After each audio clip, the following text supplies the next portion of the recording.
Hey guys, this is J Trades here. I was just kind of coming on here to show you kind of how I missed this trade today. I posted something on my story about it, but I figured I'd come on here and kind of show you guys. Actually, before, let me go ahead and pull this on here. So this is my trading journal, by the way. This is a trade I took last week. This is yesterday's trade and today's trade. As you can see, I am on a $10,000 account. I'll kind of go ahead and show you. This is paper trading, but I'm on a $10,000 account. As you can see here, usually has a original number, but obviously I'm up a little bit. But anyways, so this is the trade I decided to take today. Obviously it did not pan out. Um, I did kind of break one of my own rules and traded after market open. Sorry, after news.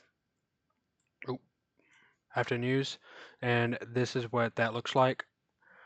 Um, we had ISM Services, PMI, and JOLTS job openings this morning.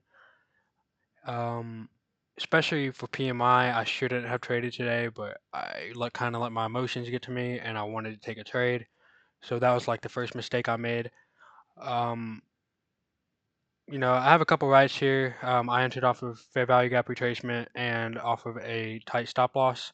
The only other, really the only other thing I did learn from here, besides don't trade on news as if I can't take a loss, is the whole placement of my what's it called?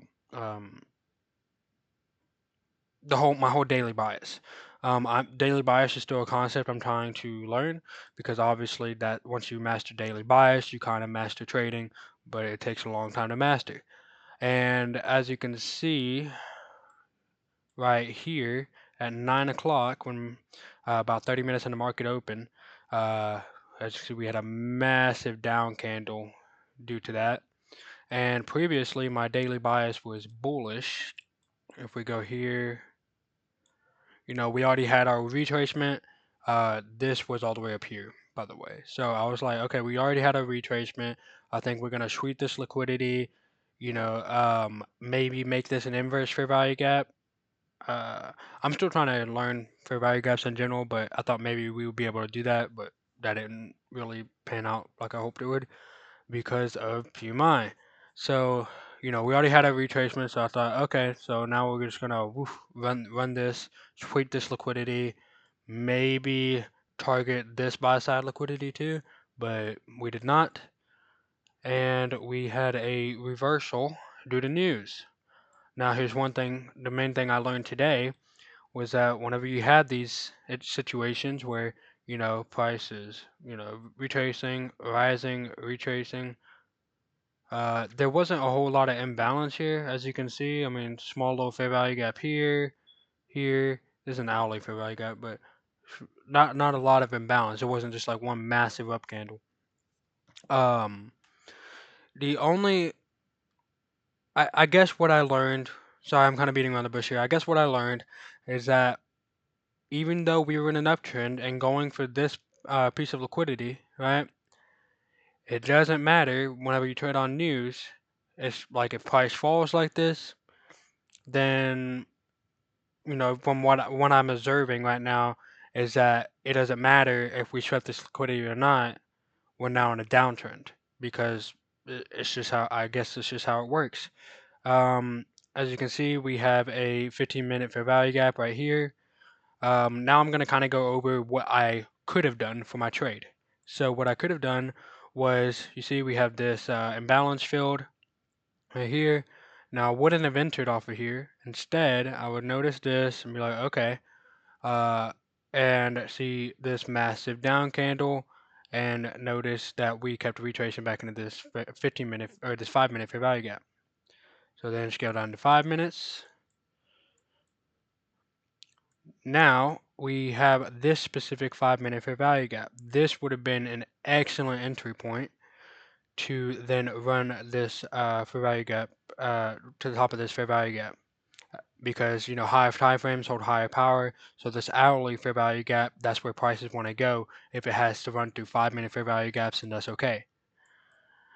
And essentially, what a trade that I should have done, that I just didn't notice, and that but I'm gonna do my best to notice these things now. It just takes time to learn. So we come down here, fill this 5-minute fair value gap. Didn't quite break through it, so we're good. We come up, retrace into this 5-minute, and then we come down, come back up, kind of almost retrace back into this. This would have been an excellent entry point. So let me just go down to the 1 minute. So by excellent entry point, I mean, so we had this right now. It could have been a reversal. So for all I know, and so what I should have done was maybe enter off of this break of structure right here. Once we broke structure right there, I would have entered right about, probably somewhere right about here. Stop loss at the middle of this fair value gap because I mean, I'm gonna be honest, I thought I used it up. And then we just kind of target. Now price obviously wants to draw the fair value gaps, but it can break through these 5-minute fair value gaps if it wants to target this hourly fair value gap. So as you can see, there's also a lot of resting liquidity right here.